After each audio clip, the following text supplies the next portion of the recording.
Selamat datang kembali di channel Cikgu Berbagi Ilmu. Pada kesempatan kali ini kita akan membahas tentang perdagangan antar daerah atau perdagangan domestik. Materi ini merupakan materi IPS kelas 8 bab 3 semester 2. Jadi untuk materi IPS kelas 8 di semester 2 bab 3 ya. Oke. Langsung kita menuju ke materinya ya. Kita mulai dulu dari pengertian perdagangan antar daerah. Kita sebelum mempelajari tentang perdagangan antar daerah, kita harus tahu dulu apa sih arti perdagangan itu ya. Perdagangan adalah kegiatan tukar menukar barang atau jasa berdasarkan kesepakatan bersama tanpa ada unsur paksaan. Jadi tukar menukar barang, jual beli begitu ya. Jadi tanpa ada unsur paksaan. Kemudian kalau perdagangan antar daerah atau perdagangan domestik merupakan perdagangan yang dilakukan oleh penduduk ataupun lembaga suatu daerah dengan penduduk atau lembaga daerah lain dalam satu batas wilayah negara atas dasar kesepakatan bersama.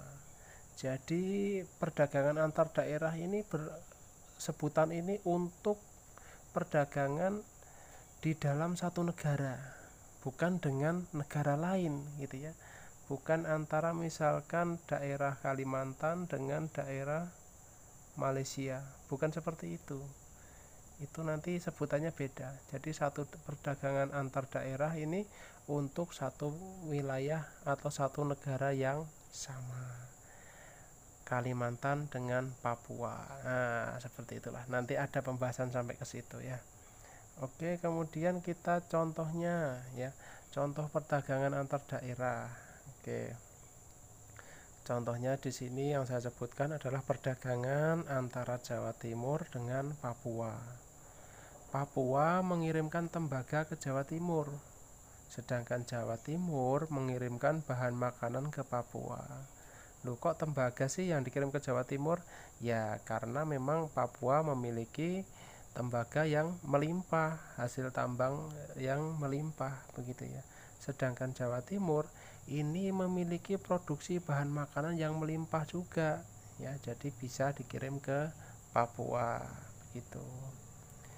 Penduduk Jawa Timur maupun Papua ini akan lebih diuntungkan apabila masing-masing wilayah, masing-masing penduduk tadi ini fokus kepada kegiatan produksi yang biayanya relatif lebih murah.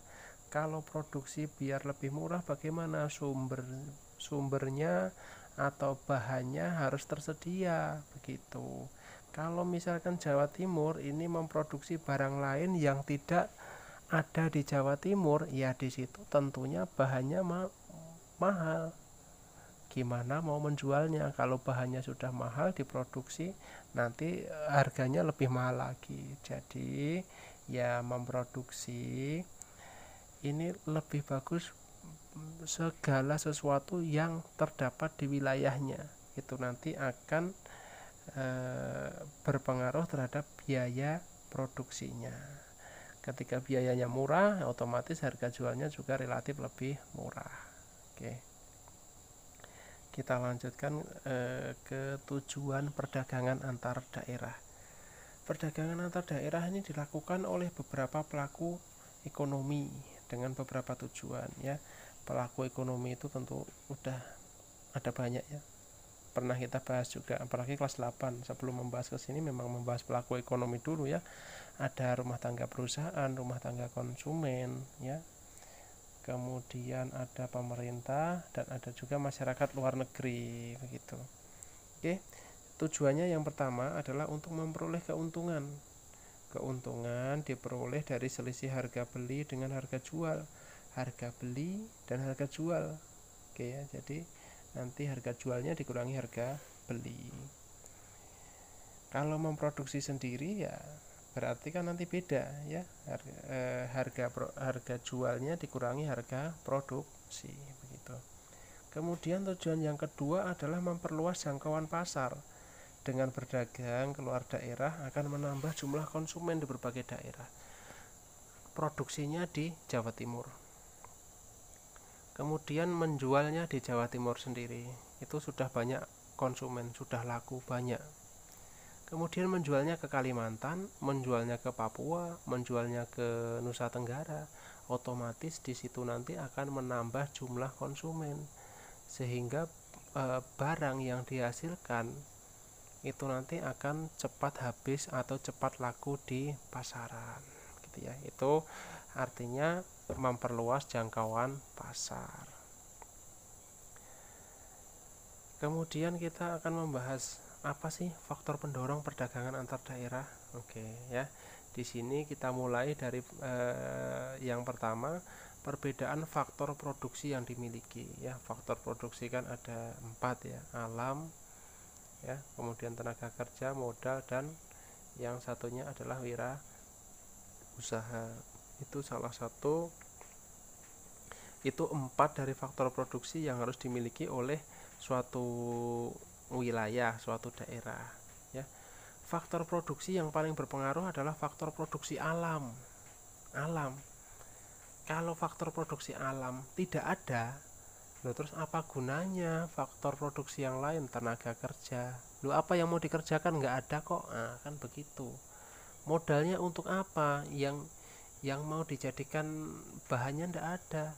Ada modal, ada mesin dan lain-lain, ada lahan, lo mau apa? Nggak ada lo bahannya, kan begitu ya. Jadi yang paling penting di sini adalah faktor produksi alam. Contoh, wilayah Wonosobo ini memiliki tanah yang subur sehingga bisa memproduksi sayur lebih banyak dan menjualnya ke daerah lain. Wonosobo ini memiliki tanah yang subur, jadi di situ bisa dijadikan tempat untuk produksi sayur mayur dalam jumlah yang banyak. Hasilnya tadi dijual di wilayah itu sendiri dan juga dijual di wilayah lain tentunya ya. Jadi itu faktor yang pertama, perbedaan faktor produksi yang dimiliki. Yang kedua, perbedaan tingkat harga antar daerah. Oke, daerah yang kaya akan durian, di situ harganya pasti murah. Kenapa? Yang berjualan melimpah, barangnya melimpah, orang takut barangnya tidak laku, akhirnya dijual murah.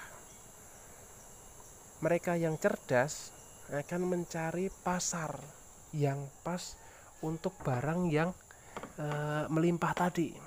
Cari tempat yang minim atau tidak menghasilkan durian, jual di wilayah itu. Permintaan tinggi, harganya pasti tinggi. Oke, itu ya. Jadi faktor pendorong yang kedua adalah perbedaan tingkat harga antar daerah. Oke, kemudian untuk pembahasan yang terakhir ya, di sini kita akan membahas tentang manfaat perdagangan antar daerah. Oke. Manfaat perdagangan daerah atau perdagangan domestik ini antara lain, yang pertama, menyediakan alternatif alat pemuas kebutuhan bagi konsumen ya. Semakin jumlah manusia ini meningkat, alat pemuas kebutuhan juga harus meningkat juga, sehingga wilayah atau daerah tertentu terkadang tidak mampu memenuhinya karena memang jumlah konsumennya itu meningkat. Otomatis ini juga diperlukan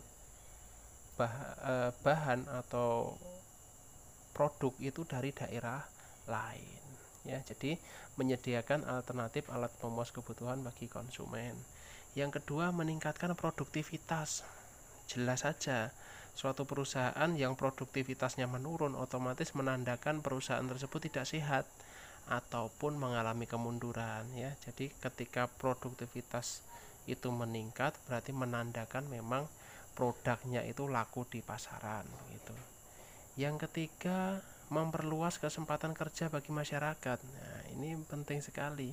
Ketika ada perdagangan antar daerah, otomatis perlu tenaga kerja. Disitulah nanti akan menyerap tenaga kerja baru yang biasanya memproduksi, misalkan di Jawa Barat memproduksi berbagai macam pupuk misalkan. Itu hanya dijual di wilayah Jawa Barat, tetapi sekarang ada solusi perdagangan ke Kalimantan, ke Sumatera. Otomatis harus menambah tenaga kerja baru untuk dikirim ke sana ataupun untuk menggantikan tenaga kerja yang dikirim ke sana. Nah, jadi di sini memperluas kesempatan kerja bagi masyarakat. Oke, itu tadi pembahasan Cikgu terkait masalah perdagangan antar daerah ataupun perdagangan domestik. Semoga bermanfaat ya bagi teman-teman, bagi anak-anak yang sedang belajar ini di kelas 8. Tolong please subscribe, like, komen, dan share video ini kalau dirasa bermanfaat. Terima kasih banyak, sampai jumpa di video berikutnya dengan materi yang berbeda. Oke, see you.